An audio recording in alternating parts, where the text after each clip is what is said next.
sésilo pediculado. Esto quiere decir, para que recuerden que sésil quiere decir que tiene una base ancha y por lo tanto se continúa con el tejido circundante.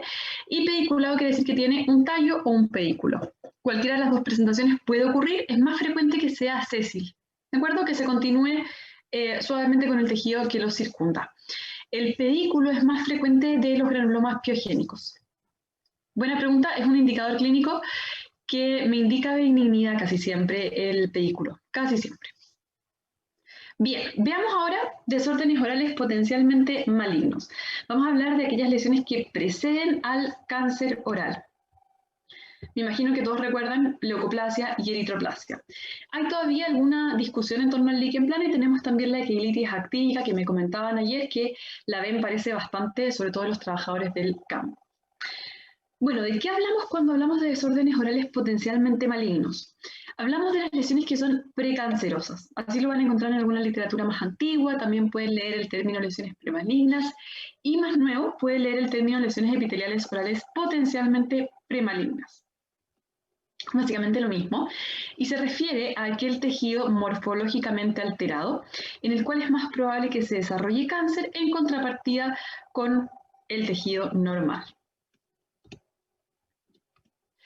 ¿Cuáles son? Bueno, son la leucoplasia, que vemos acá, una mancha blanca, la eritroplasia, una mancha roja, el líquen plano, erosivo, más que el reticular, la fibrosis submucosa, que no la observamos acá, se observa en países de Oriente, en la India, sudeste asiático, la queratosis palatina asociada con fumar al revés, que tampoco es un hábito común en nuestra población, sino que se ve en algunas tribus del Amazonas, se ve en las regiones de la Polinesia también.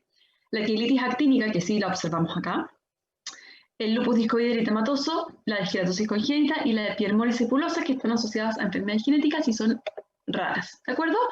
Vamos a ver la leucoplasia y eritroplasia en extenso y vamos a hablar un poco sobre líquen plano y quilitis actínica.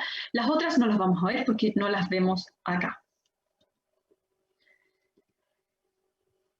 Lo interesante de estas lesiones premalignas o desórdenes orales potencialmente premalignos es que comparten histológicamente características de alteración celular que predisponen a cáncer. Entonces lo que empieza a ocurrir es que este epitelio, que tiene una distribución normal, tenemos las células de la capa basal con las células del estrato espinoso y luego las células de la capa de queratina, en su distribución normal, empiezan a sufrir cambios en la arquitectura tisular y en la arquitectura citológica. Observamos células mucho más pleomórficas, mucho más hipercromáticas en estadios donde no les corresponden. Fíjense acá, solo las células basales deberíamos verlas hipercromáticas y acá observamos hasta casi el tercio inferior enteramente ocupado por células más hipercromáticas. Eso está mal.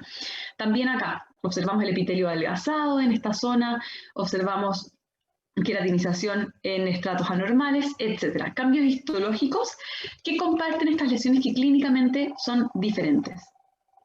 El problema de cuando se presenta una displasia, cambios en el epitelio, el problema es que esto puede progresar a cáncer. Es la etapa precancerosa. Dependiendo del estudio que uno revise y dependiendo del grado de displasia, entre un 0,3 a un 17,5% de estas lesiones finalmente desarrolla un cáncer. Ahora, cuando ustedes hablan de displasia, no es un diagnóstico clínico. Ustedes no pueden en ningún caso decir el paciente tiene una displasia en términos clínicos. Eso no es correcto. Lo que sí pueden decir es que el paciente tiene una leucoplasia. Y lo que les va a llegar de vuelta en el informe histológico es el paciente tiene una displasia de cualquier grado. ¿De acuerdo? Entonces, la única forma de decir que el paciente tiene displasia es una vez que ya hice la biopsia. Como les dije, esta displasia epitelial puede progresar a cáncer. Algunos factores predicen la transformación maligna de estas displasias. Por ejemplo, si es que la lesión que presenta displasia tiene 2 a 5 años de duración, es más probable que ahí aparezca un COSE, un carcinoma oral de células escamosas. Si es que se presenta en un paciente no fumador, es decir, una leucoplasia idiopática, probablemente progrese más rápido hacia cáncer que en un paciente no fumador, porque estaría asociado a factores genéticos más que a los carcinógenos del tabaco. Si es que mide más de 2 centímetros, también es más probable que progrese a cáncer rápidamente. Y los sitios de alto riesgo para desarrollo de cáncer oral, ustedes ya lo saben, son borde lateral de la lengua y el piso de boca. ¿Ok? Son los dos principales sitios de riesgo para cáncer oral.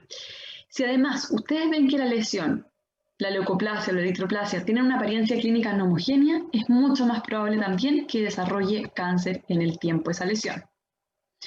¿Y cuáles son los factores de riesgo? Son distintos para el mundo oriental y el mundo occidental. Para el mundo occidental es más frecuente el consumo de tabaco y el alcohol como factor de riesgo de cáncer oral y de las lesiones premalignas. También está asociada la nutrición, en términos de que los pacientes que tienen bajo consumo de frutas y verduras y tienen bajo aporte de vitaminas y consumen más carnes rojas y embutidos, esos pacientes tienen mayor riesgo de desarrollo de cualquier tipo de cáncer. En nuestro país, el cáncer oral está fuertemente asociado al consumo de tabaco y alcohol. Y si es combinado el consumo, aumenta muchísimo más el riesgo. ¿Ok? No hay ningún nivel de consumo ni de tabaco ni de alcohol libre de riesgo a nivel celular, siempre hay alguna alteración. Y lo que va causando el tabaco son mutaciones que se empiezan a acumular y se empiezan a hacer patentes clínicamente de a poco, y la primera expresión clínica son lesiones como la leucoplasia o la eritroplasia, que progresan después a cáncer. La leucoplasia se define como una placa, ya lo que vemos acá, una lesión plana levemente elevada sobre la superficie de la mucosa, predominantemente blanca y de riesgo cuestionable de desarrollar cáncer una vez que excluí cualquier otra etiología. Es decir, ya sé que esto no es candidiasis, ya sé que no es leucoedema, ya sé que no es queratosis friccional, ya sé que no es un papiloma, ya sé que no es lineal, ya sé que no es morsicato, etc. Una vez que descarté todo eso, recién ahí digo clínicamente, ok, esto no es nada de eso, por tanto es una leucoplasia. Si el paciente fuma, mucho más probable que si ya no era nada de lo anterior, sea una leucoplasia. Cuando yo digo leucoplasia, es un diagnóstico clínico, no histológico. Jamás les va a llegar una biopsia firmada que diga leucoplasia. Ese es un diagnóstico clínico y es la sospecha con la que ustedes derivan. Como diagnóstico presuntivo en su orden de derivación, pueden poner leucoplasia. Siempre que diagnostiquen clínicamente una leucoplasia, hay que biopsiar. ¿Por qué? Porque tiene un riesgo de transformación maligna que varía entre un 3 a un 1%. Ahora, la leucoplasia clínicamente es un diagnóstico, pero histológicamente corresponde a otros diagnósticos. La mayoría de las leucoplasias que uno dice clínicamente esto es una leucoplasia resultan ser una queratosis friccional o una queratosis que le llamamos de significancia desconocida que aparece en pacientes fumadores. ¿Ok? Si ustedes tienen una leucoplasia, clínicamente dijeron esto es una leucoplasia y les llega el diagnóstico histológico de queratosis friccional, ok, revisen bien si es que se saltaron algo de la anamnesis, si es que se saltaron algún factor local. Si es que no se saltaron ningún factor local y el paciente fuma, ojo, esa queratosis puede ser una respuesta a los carcinógenos del tabaco. Ese paciente debe continuar en control, ¿ya? Toda su vida. Y ojalá cesar el hábito tabáquico. Por otro lado, la leucoplasia puede corresponder a un diagnóstico de displasia intraepitelial que puede progresar en el tiempo a cáncer, por lo tanto el paciente sigue en control toda su vida. Puede corresponder a un carcinoma in situ, que es básicamente cambios displásicos en todo el epitelio que aún no han invadido el tejido subyacente. Eso requiere tratamiento quirúrgico y control del.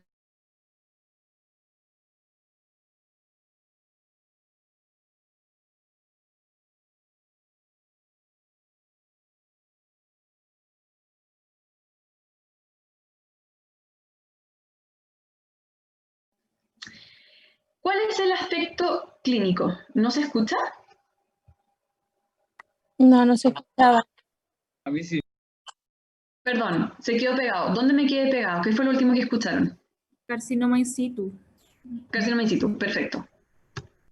Ok, entonces, puede ser que la displasia corresponda en algunos de los casos a carcinoma in situ, y en el caso del carcinoma in situ significa que hay cambios displásicos en todo el espesor del epitelio, pero que todavía no han invadido el tejido conectivo.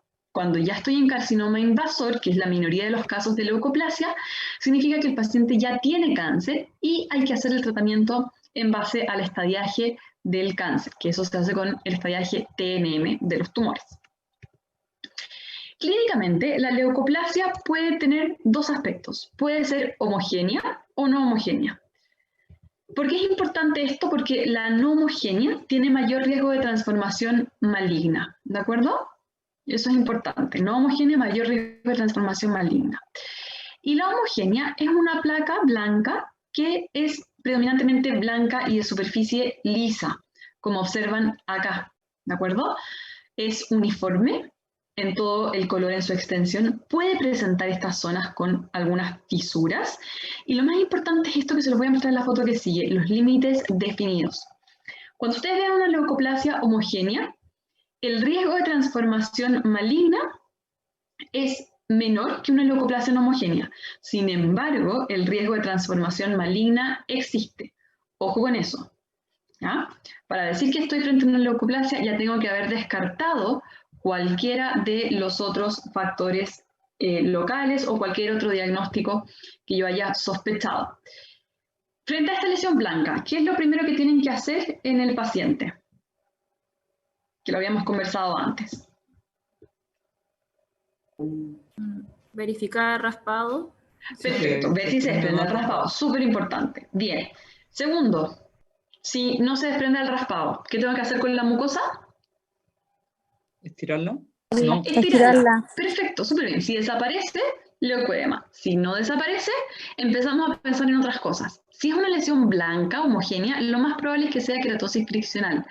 Pero para decir queratosis friccional, tengo que ver que el paciente se esté mordiendo o se esté poniendo algo en la boca, o haya una prótesis asociada. Si es que no lo hay, y además el paciente fuma, mi sospecha clínica es leucoplasia. Y a ese paciente lo tengo que derivar para biopsia. La leucoplasia homogénea es más frecuente en hombres y asociada al consumo de tabaco. Y el 16% de los casos que ustedes digan clínicamente esto es una leucoplasia homogénea, va a tener displasia o va a ser ya un cáncer. Ok, entonces, ¿cómo saber, chicos? En este caso, si es queratosis friccional o leucoplasia, para el caso A.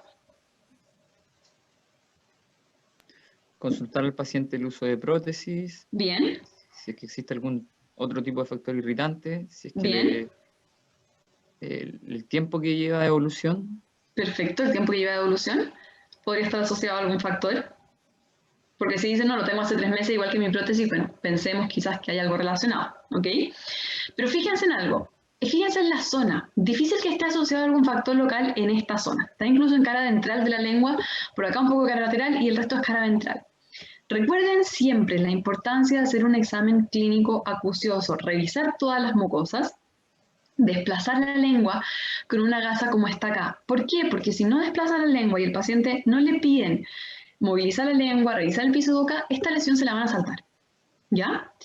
Y el piso de boca es una zona de alto riesgo para desarrollo de cáncer. Por lo tanto, no se les pase jamás hacer el examen completo de las mucosas. Fíjense que esto es interesante. Estas lesiones, esta lesión que ustedes observan acá, estoy buscando mi puntero, una pluma, ya. Tiene esto que le llamamos un límite bien definido. Se fijan que acá yo puedo hacer la separación entre mucosa normal, aparentemente, y la leucoplasia. Lo mismo acá. Toda esta zona son límites bien definidos. ¿Qué habíamos dicho en la primera clase para las queratosis friccionales? ¿Cómo era el límite con la mucosa normal? ¿Era difuso o era bien demarcado? Difuso. Era difuso. Entonces, cuando ustedes vean estas lesiones que tienen los límites bien demarcados, ¿ya? Límites cortados como con cuchillo entre lesión y mucosa normal, prendan las alarmas y piensen en leucoplasia. Porque esto me da cuenta de una proliferación clonal, más que de algo que está haciendo un efecto traumático sobre toda esa mucosa. ¿Me siguen? Importante eso. Otra cosa importante que me habla de leucoplasia, más que de queratosis friccional, es esto, la presencia de estas fisuras. ¿Las ven ahí? Esa fisura, esta fisura, esa fisura, esa fisura. Acá también. Fisuras, fisuras, fisuras y límites bien demarcados, sospechar leucoplasia. ¿Bien? ¿Cómo vamos hasta ahí? ¿Dudas? Perfecto. Súper. Fíjense esto. Acá también tenemos otra lesión blanca. Tenemos un aspecto, un cambio blanquecino de la mucosa. No es raro encontrar estas lesiones leucoplásicas y alrededor cambios en la mucosa, porque esto ocurre en pacientes que fuman o consumen alcohol. Y el tabaco y el alcohol tienen efecto sobre toda la mucosa, no solo sobre la zona donde se está presentando la lesión. Entonces, ojo, pueden haber cambios también asociados alrededor. Ok, yo creo que ya están secos en esto. El paciente inicialmente y luego de estirar la mucosa. ¿Leucoplasia o leucoedema? Leucodema. Bien, leucoedema. Súper, rapidísimo, me gustó eso. Absolutamente normal, no requiere biopsia, variación de la normalidad. Se quedan tranquilos. Súper, bien, Cristina. La leucoplasia tiene también la presentación no homogénea, que es esta que presenta este aspecto rugoso de la mucosa en su superficie. Se fijan que ya no es plana, presenta fisuras también. Fíjense acá, presenta fisuras y tiene el límite bien definido. Ojo con eso. Límite bien definido, fisuras, aspecto blanquecino, rugoso, malo. ¿Ok? Derivar siempre para biopsia. Esta de apariencia rugosa tiene mayor riesgo de transformación maligna que la homogénea y tiene dos variantes clínicas. Recuerden que esto es un diagnóstico clínico. La leucoeritroplasia, que es básicamente color blanco con color rojo y por lo tanto mayor riesgo de cancerización porque es una lesión no homogénea. Y la leucoplasia verrucosa, como vemos acá, que tiene la superficie verrucosa.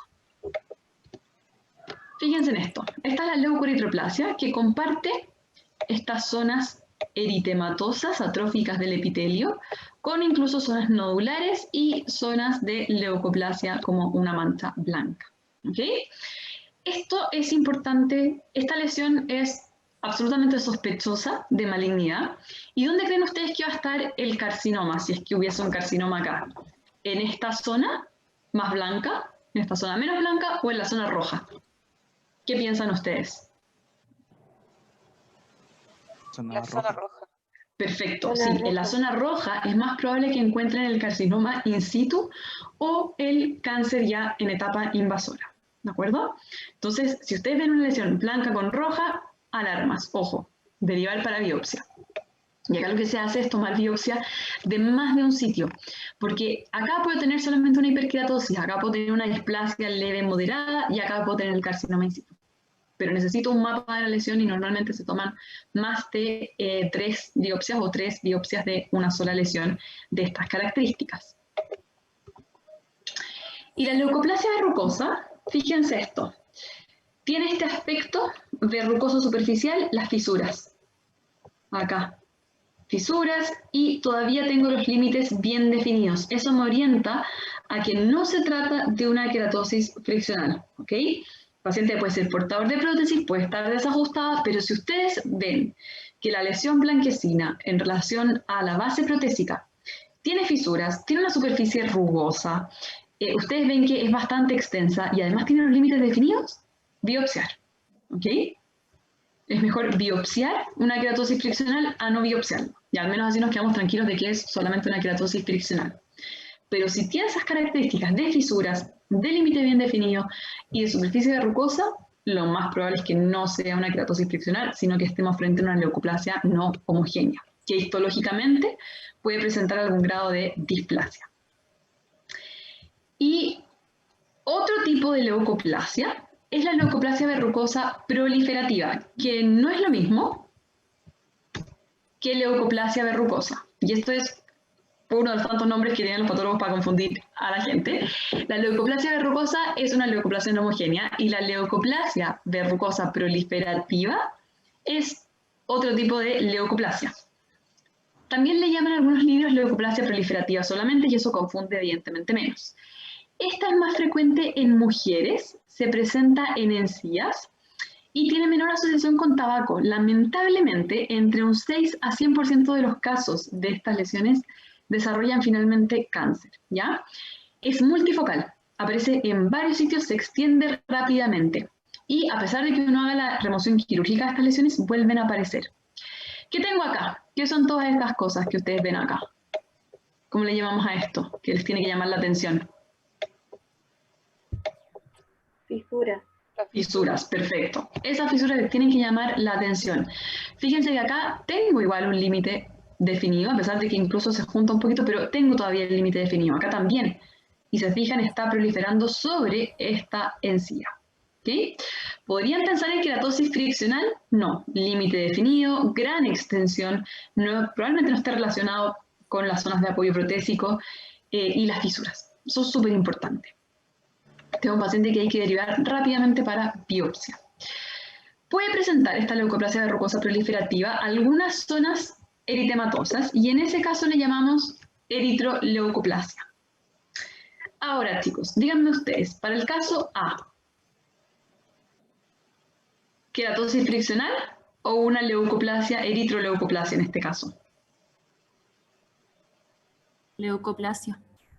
Eritroleucoplasia porque tenemos el componente rojo por acá y el componente amarillo, acá más componente eritematoso. ¿Qué nos llama la atención? Los límites, ¿ok? Límites definidos, fisuras y el componente eritematoso. Esa lesión se biopsia sí o sí. En encía, ¿cuál era más frecuente en encía? La leucoplasia verrucosa proliferativa, más frecuente en mujeres y no asociada a tabaco. Este aspecto, pueden pensar, no, la paciente les va a decir, no, es que me cepillo muy fuerte esta zona y por eso además tengo las recesiones. Ok, ojo, si hay sospecha, biopsiar, ¿de acuerdo? La queratosis friccional, recuerden, no tiene por qué tener este aspecto nodular verrucoso de la superficie. También tiene acá límites definidos y probablemente esto esté creciendo rápidamente y sea de aparición reciente. Son asintomáticas también, ¿ok? La zona de queratosis friccional puede estar un poco más sensible. Fíjense acá de nuevo, límites definidos. Superficie verrucosa, lo mismo que acá. ¿Ok? Y acá, ¿vieron ayer el líquen plano erosivo? El líquen plano normalmente es reticular, pero puede presentar un componente erosivo. Y en ese caso, siempre hacemos biopsia, porque el diagnóstico clínico se puede confundir con otras entidades. En este caso, ¿qué piensan ustedes? ¿Será esta paciente? Estas lesiones son bilaterales, ya es la misma paciente. Un líquen plano erosivo, será un pénfigo, pemfigoide, una eritroleucoplasia. ¿Qué piensan ustedes?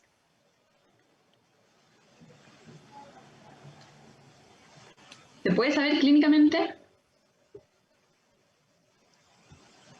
¿Alguien me dice por ahí las fisuras? Ya. Clínicamente, el diagnóstico diferencial acá es imposible, o sea, muy difícil. ¿De acuerdo? Entonces, muy difícil el diagnóstico diferencial entre un líquen plano erosivo, que presenta componente blanco más componente rojo de las erosiones, incluso úlceras en algunas zonas, con una leucoplasia del tipo verrucosa proliferativa que se presenta como eritroleucoplasia. Fíjense que es multifocal, incluso compromete labios, igual que lo podría ser un líquen plano erosivo. Este paciente tienen que derivarlo para biopsia. Sí o sí, estas lesiones no se les pueden pasar por ningún motivo. El riesgo de malignización de estas lesiones es casi de un 100%, 60 a 100%. Entonces, ojo con eso. Y ya pasando a las lesiones propiamente rojas, tenemos la eritroplasia. La eritroplasia es una placa roja que no se puede desprender al raspado, evidentemente, y no puede ser caracterizada clínicamente como ninguna otra enfermedad. Igual que la leucoplasia es un diagnóstico de exclusión, absolutamente exclusión. Una vez que yo dije, esto no es candidiasis eritematosa, no es líquen plano erosivo, no es una reacción de contacto, por ejemplo, alergia al componente de las prótesis metálicas o del acrílico, ok, me quedo con eritroplasia. Si el paciente fuma o consume alcohol, mucho más probable. Es menos frecuente que la leucoplasia, pero aparecen también. Sí, perdón, pensé que ayer habían visto las autoinmunes. Les voy a subir de todas maneras un documento para estudiarlo. Sí, Carlos, no se preocupen. Les voy a mandar un resumen. La apariencia clínica puede ser plana, ¿ya? Como vemos acá, puede ser un poco más nodular, como vemos acá, granular incluso, como se observa acá en esta zona. Ojo, estas lesiones rojas, lo más probable es que ya tengamos un carcinoma in situ o carcinoma invasor. La eritroplasia tiene un alto riesgo de que sea un carcinoma invasor, más que otros. Entonces, sí o sí biopsia. Este paciente no se puede demorar por ningún motivo. Y líquen plano, les voy a subir, como les dije recién, un documento sobre líquen plano oral. Incluso les puedo, si tenemos unos minutos al final les muestro.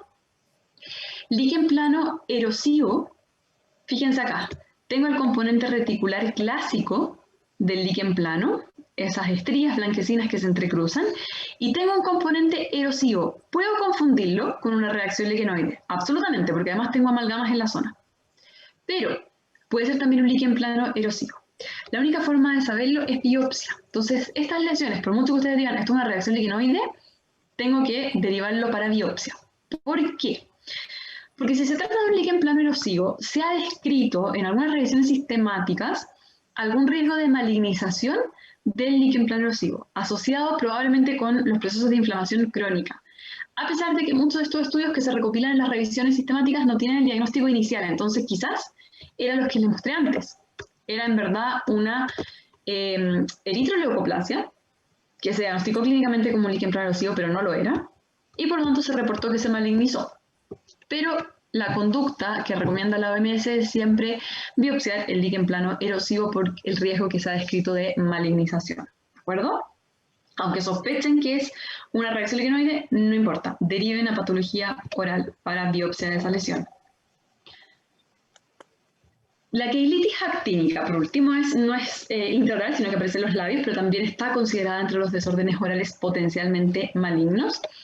Es también un diagnóstico clínico, porque histológicamente, al igual que en la leucoplasia y en la eritroplasia, podemos encontrar displasia, carcinoma invasor o carcinoma in situ en la biopsia.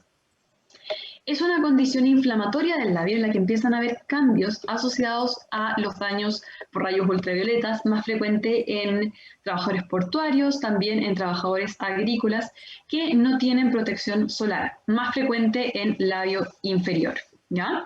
En la mucosa del borde vermellón del labio inferior. El aspecto clínico es heterogéneo. Pueden encontrar pacientes como esto, con lesiones tipo costra. Fíjense que el borramiento del límite mucocutáneo es un antecedente importante.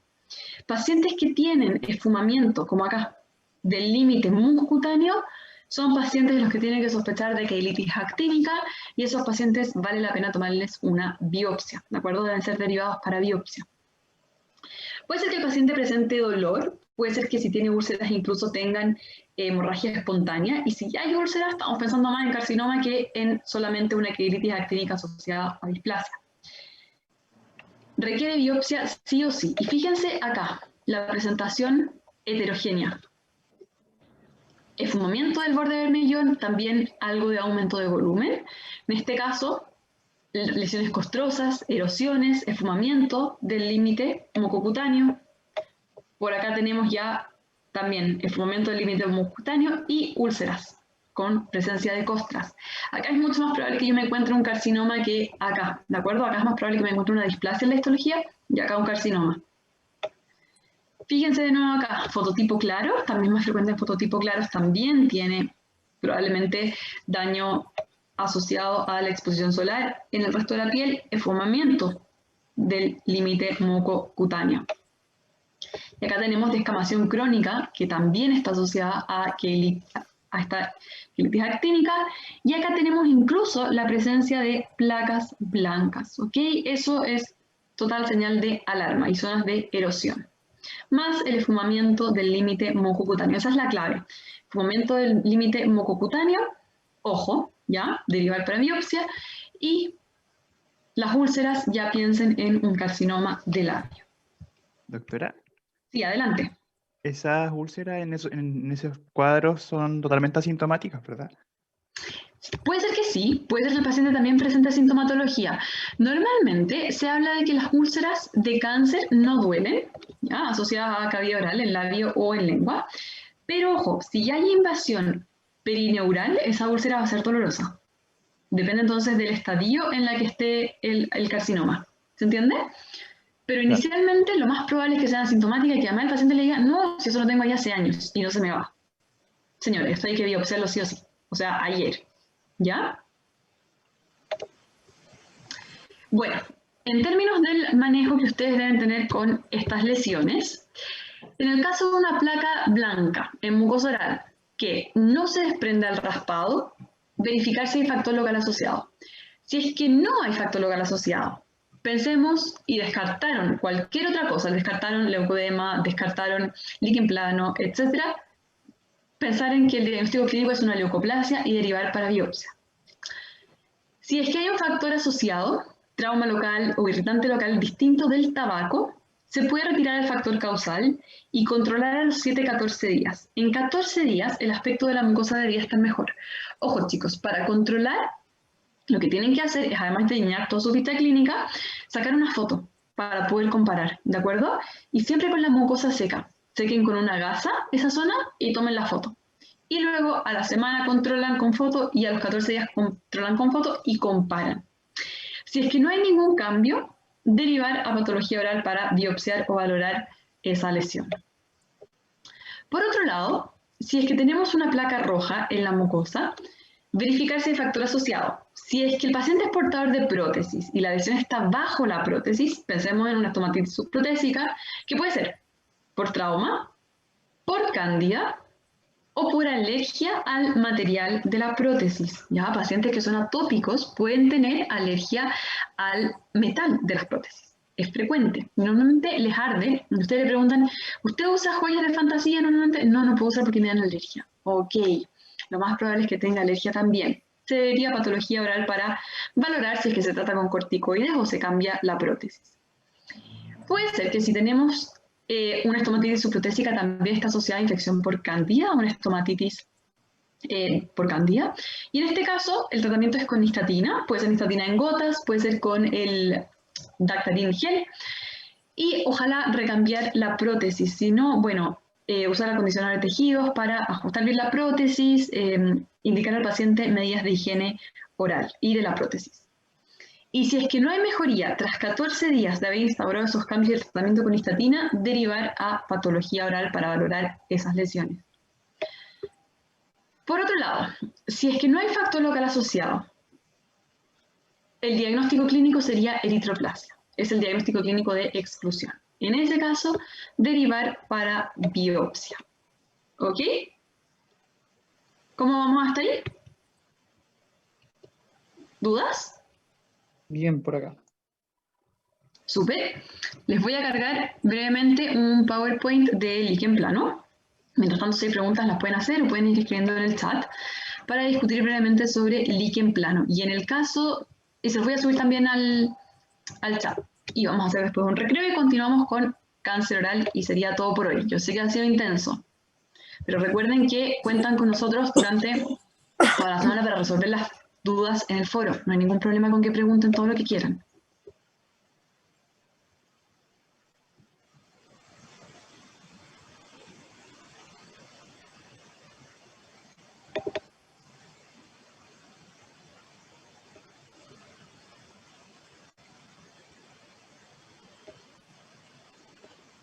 Ok, en los 6 minutos que me quedan para hacer el recreo, veamos líquen plano, para que recuerden un poquitito. Plano es una enfermedad mucocutánea crónica y recibe el nombre porque ustedes lo habrán visto, los líquenes que aparecen en las rocas, que se asemejan, con imaginación de patólogo un poco, a el aspecto clásico de estas lesiones en mucosa oral, ¿de acuerdo? La presentación es más frecuente en adultos de 50 años, se describe que es más frecuente en mujeres, pero lo hemos visto bastante en hombres también, ojo, en hombres también. Y normalmente las lesiones aparecen en piel y en mucosa, pero pueden aparecer antes en mucosa que en piel. Hay que distinguirlo en piel de la dermatitis liquenoide que se ve más o menos así. ¿Ya? Cuando ustedes ven a un paciente con líquen plano, siempre pídanle que les muestre los pliegues de las muñecas, que es donde suelen aparecer, o si tiene expuestos los codos también, es donde suelen aparecer las lesiones en piel. ¿Ok? El diagnóstico diferencial obligado del líquen plano es con reacciones liquenoide. En piel se llama dermatitis liquenoide y en cavidad oral le denominamos reacción liquenoide. Esto, bueno, es sobre un poco de inmunopatogénesis, la verdad es que todavía es desconocido, pero se piensa que lo que ocurre es que algún factor gatilla un ataque que En el fondo activa las células de Langerhans, que son las células presentadoras de antígeno de la mucosa, se empieza a producir una cascada inflamatoria que finalmente hace que haya destrucción de las células epiteliales. Estas son las lesiones clínicas que ustedes pueden observar a nivel de la piel, ¿ya? Son lesiones normalmente púrpuras o de color rojo oscuro y más frecuentes que las observen en las superficies flexoras o en los pliegues. Y fíjense acá, presentan estas estrías que les llamamos estrías de Wickham en algunos casos, que se entrecruzan. Puede presentarse también afectando los folículos pilosos y en este caso el paciente va a presentar alopecia. Ojo, puede ser asintomático o puede ser que el paciente tenga sensación de ardor o dolor, tanto en piel como en mucosas. Y puede presentarse también en las uñas. Por eso es súper importante que siempre revisen las uñas de los pacientes. Siempre revisen las manos de los pacientes cuando vean estas lesiones, que piensen papiloma o piensen en presentaciones como líquen plano. Y en boca, el aspecto es bastante clásico. Líquen plano reticular, las estrías de Wickham que se entrecruzan formando una malla. Lo característico es que es bilateral y simétrico. Es decir, si tengo este aspecto de la lesión en la cara interna de la mejilla, en este caso izquierda, y miro la cara de la mejilla derecha, va a estar igual. ¿De acuerdo? Eso es importante. Esa es la presentación normal, pero a veces se puede presentar de forma papular, un poco como esto. ¿Ok? ¿Cómo saben que esto que estoy viendo acá no es una leucoplasia? No homogénea. Por los bordes. Ok, son varias lesiones. ¿Qué más? Debiese estar bilateral. Perfecto, eso. Este, si es un líquen plano reticular, va a ser bilateral. ¿Ok? La leucoplasia no tendría por qué ser bilateral, salvo que estuviésemos frente a una leucoplasia verrucosa proliferativa, que es rara, la verdad. Si hay duda, derivar para biopsia. Esto es interesante. Las lesiones del líquen plano, como es una enfermedad mediada por el sistema inmune, a veces aparecen y desaparecen en el tiempo. ¿Ya? Puede ser que el paciente diga, sí, esto lo tengo a veces, después me vuelve a aparecer. Nos ocurre, ¿ya? Ocurre así con los pacientes. Y en la lengua, ojo, no se ve tanto el aspecto reticular como alcanzan a ver acá, sino que se ve como placas blanquecinas que no se desprenden al raspado, ¿ya? Y esta es la forma erosiva. La forma erosiva es principalmente la que tenemos que biopsiar, ¿ok? El líquen plano erosivo no es tan frecuente como el reticular, que es el más común, y este duele, al paciente le arde. Esto puede ser que al paciente no le arda, esto tampoco, pero a veces sí. A veces empiezan los pacientes con sintomatología y en ese caso los tratamos con corticoides, de lo contrario solo control. Y en el caso de que sea un líquen plano erosivo, hay que distinguirlo también de una reacción liquenoide, por supuesto, pero hay que hacer biopsia, porque podemos estar frente a un lupus discoide eritematoso, podemos estar frente a una eritroleucoplasia, etc. Entonces, siempre, a pesar de que tengan este aspecto estriado en los bordes y yo esté totalmente segura de que clínicamente esto es un líquen plano erosivo, biopsiar, porque ahí puede haber también displasia. Y el líquen plano erosivo se presenta también como gingivitis descamativa, ¿ya? Fíjense esto, inflamación periodontal muy eritematosa, no asociada a placa. A este paciente le duele muchísimo. A veces nos pasa que los pacientes vienen derivados de terapias periodontales de un año que no han funcionado. Ojo, si ustedes hicieron la terapia periodontal y el paciente no responde a la terapia periodontal y hay adhesión al tratamiento, hay que biopsiar esa mucosa, porque puede ser que me esté saltando un pénfigo, un pemfigoide o un líquen plano erosivo. ¿Ok?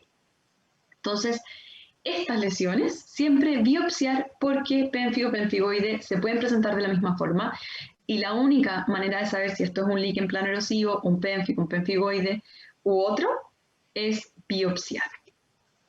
Bueno, la histología es clásica para el líquen plano, pero lo que nos interesa es esto, el diagnóstico. El diagnóstico de la forma reticular es absolutamente clínico, es muy fácil, si es que hay dudas, evidentemente se biopsia.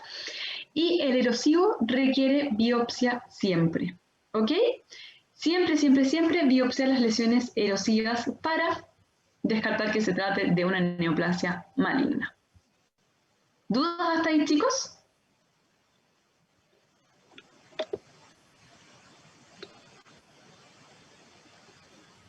Doctora, ¿Sí? ¿podría subirnos material de lesiones Obvio, sí. autoinmunes Sí, este se los voy a completas subir. No se preocupen, se los voy a subir. con pénfigo, pemfigoide, todo? Porque eso no lo vimos ayer. ¿No lo vieron? No, Ya, no se preocupen. Entonces, probablemente no alcanzaron. No se preocupen porque podemos seguir con pénfigo y pemfigoide y hacemos un recreo más corto después. ¿Les parece?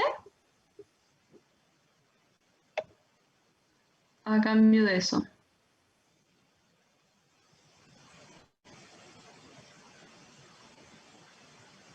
Les voy a mostrar la clase de pemfigo entonces a continuación.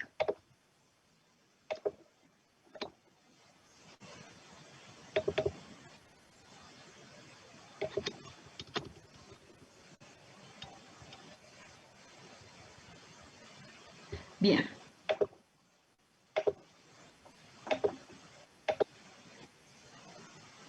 Ok, ¿se ve, cierto? Sí. Perfecto. Ya, hagamos un ejercicio antes de continuar con pemfigo. ¿Qué piensan ustedes? La fotografía número 1, ¿líquen plano reticular o líquen plano erosivo? Reticular. Reticular. Perfecto, reticular, perfecto. Ojo, la mucosa entre las estrías es absolutamente normal. La número 2, reticular o erosivo en lengua. Placas que no se desprenden al raspado, bilaterales, y el paciente además tiene este aspecto en la mejilla. Pensamos en líquen plano. Reticular, perfecto. Y en el caso 3, fíjense que ya tengo no una erosión, sino una úlcera porque está cubierta por fibrina. Erosivo. Erosivo, pero no veo mucho, fíjense, tiene una lona en que sí, ¿no? Pero no veo tanto el aspecto reticular, biopsia. Y esto, en pacientes de raza negra, así se observa el aspecto reticular, ¿de acuerdo? Se pierde ese aspecto blanquecino y lo van a observar de color más pigmentado. Ojo con eso, también es un líquen plano reticular. ¿Vamos bien hasta ahí? ¿Y eso es por la melanina? Eso es por la melanina, porque acá hay un proceso inflamatorio, ¿ya? Que está haciendo que aparezcan estas lesiones en el epitelio. Y cuando hay procesos inflamatorios, y por esto ustedes nunca deben exponer, si es que tienen una herida en piel y no quieren que les quede la cicatriz pigmentada, nunca la expongan a la luz solar porque los melanocitos reaccionan frente a la inflamación y producen más melanina, ¿ya? Tanto en piel como en mucosa. Entonces, frente a la inflamación inducida por el líquen plano, los melanocitos, que en este caso hay mucho más, por genética del paciente, reaccionan y aparece esta pigmentación en relación a los retículos, a las estrías de Wickham. Buenísimo. Bien, para que tengan presente porque también lo vamos a empezar a ver. Lamentablemente se escribe mucho menos en los libros, pero tenemos que tenerlo presente. Vamos con el pénfigo, brevemente. Es una enfermedad autoinmune. Es raro ya, a nosotros nos llegan los casos derivados de pénfigo, pemfigoide, pero es raro verlos y cuando tienen lesiones en piel no los tratamos en patología oral ni en la clínica de medicina oral, sino que los derivamos a inmunología o dermatología dependiendo del centro, ¿de acuerdo? Es más frecuente, por ejemplo, en algunas poblaciones del Mediterráneo asociados con, evidentemente, factores genéticos y se describen dos tipos de pénfigo en términos generales, el vulgar y el foláceo. La etiología, lo que ocurre acá es que hay un ataque contra las uniones intercelulares. Estas son dos células del epitelio y estos son los desmosomas, que son las uniones entre dos células. Lo que ocurre es que se depositan anticuerpos sobre los desmosomas y las células empiezan a separarse. Y al separarse se produce edema en el epitelio y una vesícula. Y esa vesícula se rompe y se ulcera el epitelio, que es lo que observamos finalmente. Entonces, en términos clínicos, vamos a observar esto que vemos acá. Vesículas o bulas por el tamaño en piel, úlceras en mucosa oral, acá de nuevo, úlceras, y acá ven la capa superficial del epitelio como esfacelado o descamado, y en mucosa oral una úlcera. Lo característico que ustedes deben recordar del pregrado del pénfigo es el signo de Nikolsky, que quiere decir que si yo froto una zona adyacente a, por ejemplo, esa vesícula o esa ampolla, la piel se va a desprender, se va a formar la ampolla y la piel se va a desprender. Eso no lo hagan en mucosas si es que sospechan de pénfigo, porque los pacientes con pénfigo ya están con muchísimo dolor, ya tienen normalmente múltiples úlceras y están con mucho dolor, entonces por ningún motivo frotar la mucosa. Si se sospecha, derivar a patología oral para biopsia, pero por ningún motivo probar el signo de Nikolsky, porque al paciente le duele. Y créanme que los pacientes normalmente llevan a veces años sin diagnóstico, entonces el dolor que tienen es crónico y es bien complicado para ellos. Fíjense la extensión de las úlceras. Muchas veces no podemos decir clínicamente si se trata de un pemfigoide, aunque lo puedo sospechar. La única manera de saberlo es con biopsia. Y el pénfigo, en el 60% de los casos, aparece 3 a 5 meses antes que las lesiones en piel y puede aparecer en todas las mucosas, ¿de acuerdo? Mucosas del tracto orofaringeo y mucosas también anogenitales, incluso en la conjuntiva. Fíjense acá. Esto, evidentemente, ustedes no están pensando en aftas porque son úlceras irregulares, sin el halo eritematoso y sin el fondo blanquecino amarillento. Múltiples úlceras irregulares, compromiso de encía, también encía marginal, que es la gingivitis descamativa, compromiso de lengua, acá estas placas que corresponden a fibrina, y compromiso de piel. Sospechar de una enfermedad autoinmune tipo pénfigo y derivar a patología oral. Histológicamente lo que se va a observar es la ruptura de las uniones entre las células y por lo tanto una vesícula. El diagnóstico histológico a veces es difícil y por lo tanto nos apoyamos en la inmunofluorescencia directa contra los depósitos de los anticuerpos entre las células. Esto que ustedes observan acá en negro es una célula y en verde se ven las uniones intercelulares que están unidas a un anticuerpo fluorescente, y así logramos verlo. ¿Bien hasta ahí, chicos? Bien. Bien, veamos el pemfigoide. Disculpa el tratamiento mientras se biopsia, porque son dolorosos. Son muy, muy dolorosos. El tratamiento, nosotros, a ver, depende del caso. A veces, a algunos pacientes les dejamos corticoide tópico mientras esperamos, perdón, corticoide oral, si es que el dolor es mucho, se deja prednisona, ¿ya? Por 3 días, mientras esperamos el resultado de la biopsia, ¿de acuerdo? Para seguir el curso de tratamiento. De lo contrario, podemos dejar algún corticoide tópico, pero el problema de los corticoides tópicos es que si no lo tienen listo en la consulta, se demoran 3 a 5 días en preparar, entonces no le va a servir al paciente. Es lo mismo. En ese caso, exacto, la prednisona oral, ¿ya? Pero ojo, muchas veces es preferible, sobre todo en el caso de ustedes, que no se les pierda al paciente. Si le dan la prednisona, el paciente probablemente diga, ah, listo, con esto estoy listo, y va a seguir sin control, ¿ok? Tomándose la prednisona porque con eso se le pasa el dolor.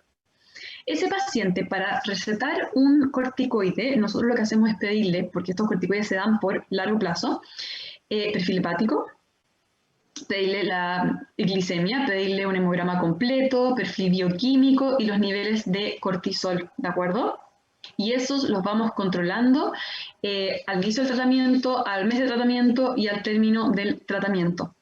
Entonces, no es llegar y dejarle el corticoide al paciente. La recomendación, de hecho, es no hacerlo y derivar al paciente. Si tienen la opción de telemedicina, comuníquense con su patóloga y valoren cuál va a ser el tratamiento para este paciente, ¿de acuerdo? Si es que la derivación no puede ser muy pronta.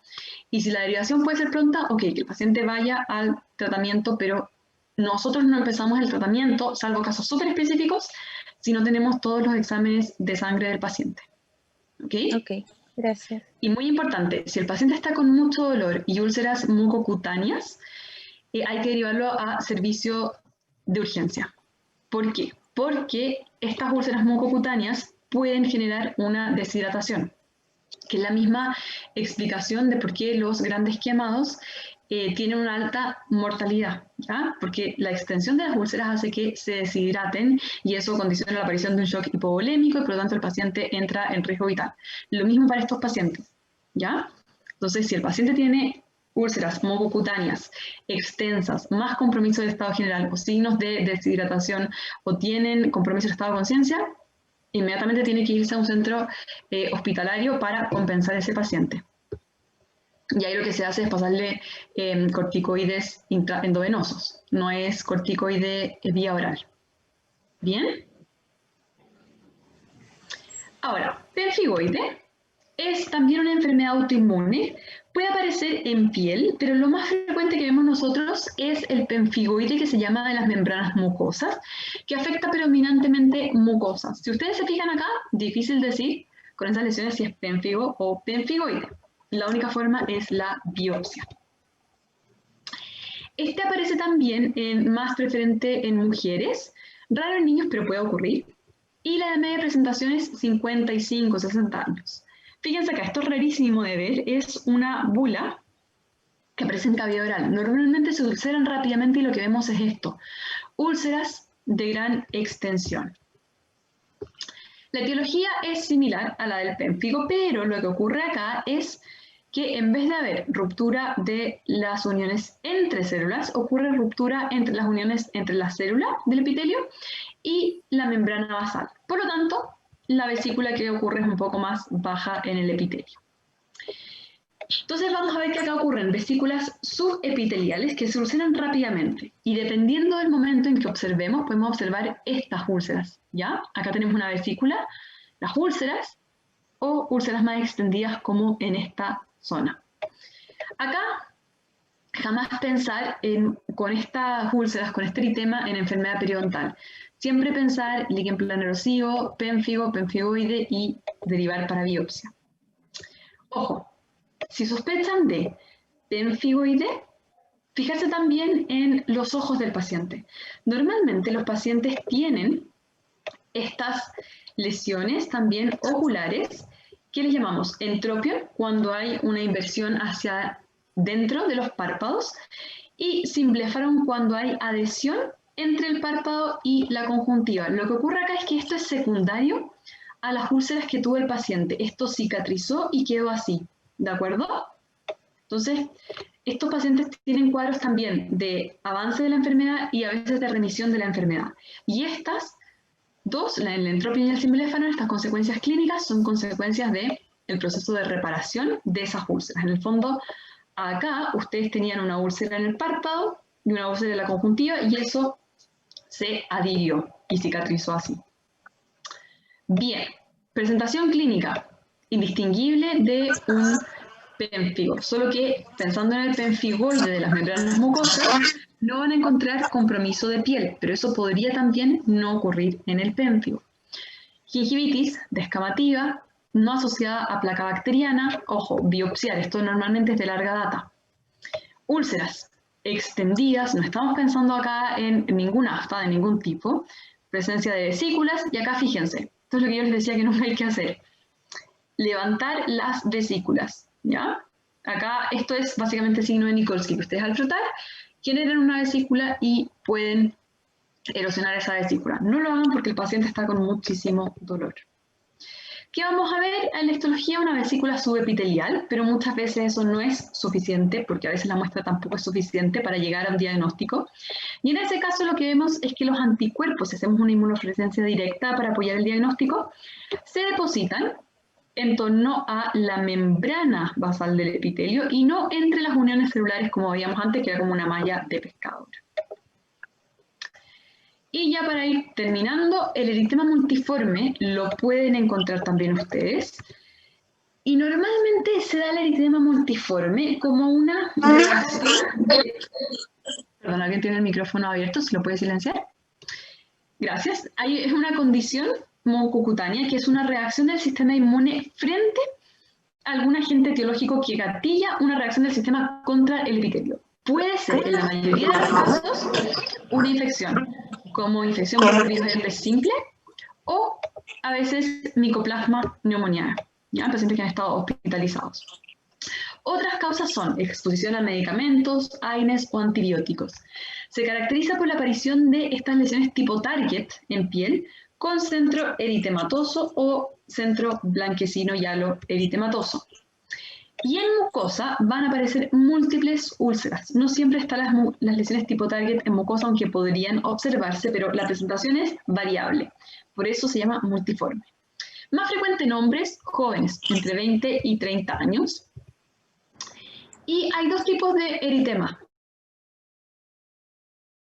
En los textos más antiguos se hablaba de que el mayor era sinónimo de síndrome de Stevens-Johnson y la necrólisis epidérmica tóxica era como un estadio más allá. Pero ahora sabemos que son entidades diferentes, ¿ya? Más infrecuente es el síndrome de Stevens-Johnson. El eritema multiforme se caracteriza por un pródromo. paciente tiene tos, tiene malestar general, fiebre, cefalea, disfagia y una semana después de este cuadro tipo gripe, le aparecen las úlceras tanto en piel como en mucosa, dependiendo del tipo. En piel, preferiblemente aparecen las lesiones tipo target y en mucosa van a aparecer úlceras, ¿ya? De extensión variable en cualquier mucosa oral. Importante preguntarle al paciente cuando ustedes vean esto, si esto le ha pasado antes. Si es un paciente adulto y le ha pasado antes, pensemos quizás pénfigo pemfigoide, ¿ok? O incluso en plano erosivo. Si es que el paciente es joven, hombre, y no le ha pasado antes, preguntar, ¿tuvo un cuadro de herpes labial antes o tuvo un cuadro de gingivostomatitis herpética primaria antes? ¿O está tomando algún AINES, dejó de tomar algún antibiótico hace poco, estuvo con neumonía hace poco? Eso me puede orientar en el diagnóstico. De todas maneras, es un paciente que tengo que derivar a urgencia para tratamiento. Esto se puede tratar compensando al paciente sistémicamente si es que está deshidratado y a veces incluso se dejan corticoides, ¿ya? El tratamiento es básicamente sintomático en el fondo. El eritema multiforme menor son casos más leves y se inicia con parches eritematosos en piel y luego aparecen las úlceras en mucosa, pero aparece solamente en piel y en mucosa oral. Si es que ya tenemos compromiso de mucosa oral, más piel, más conjuntiva, más mucosa genitourinaria o respiratoria, estamos pensando en el eritema multiforme mayor, ¿ya? Y ese es más grave porque hay mayor riesgo de descompensación del paciente y el paciente tiene que estar hospitalizado. La mayoría de los casos presentan compromiso de la mucosa oral, ¿ok? Eso es importante. Y el paciente puede deshidratarse y por lo tanto, importante fijarse que ese paciente esté compensado. El eritema multiforme mayor, entonces, compromete piel, más dos mucosas. Puede ser la mucosa oral, más mucosa genitourinaria, más conjuntiva. ¿De acuerdo? Como consecuencia del compromiso de la conjuntiva, puede quedar también como cicatriz un simbléfano. Manejo. Esto es importante.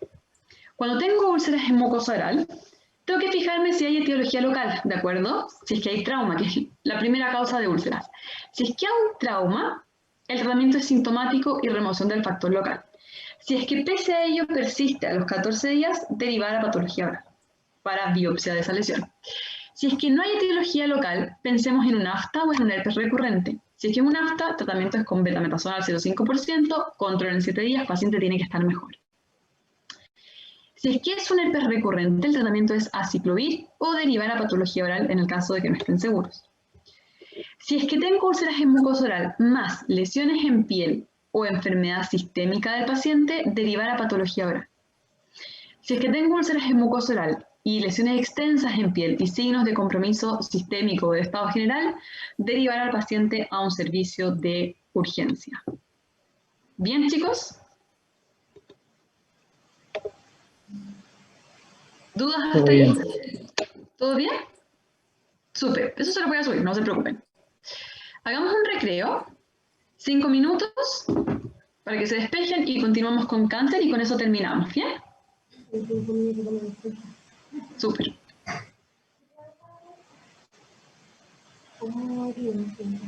Perdón, regresamos a las 4:10.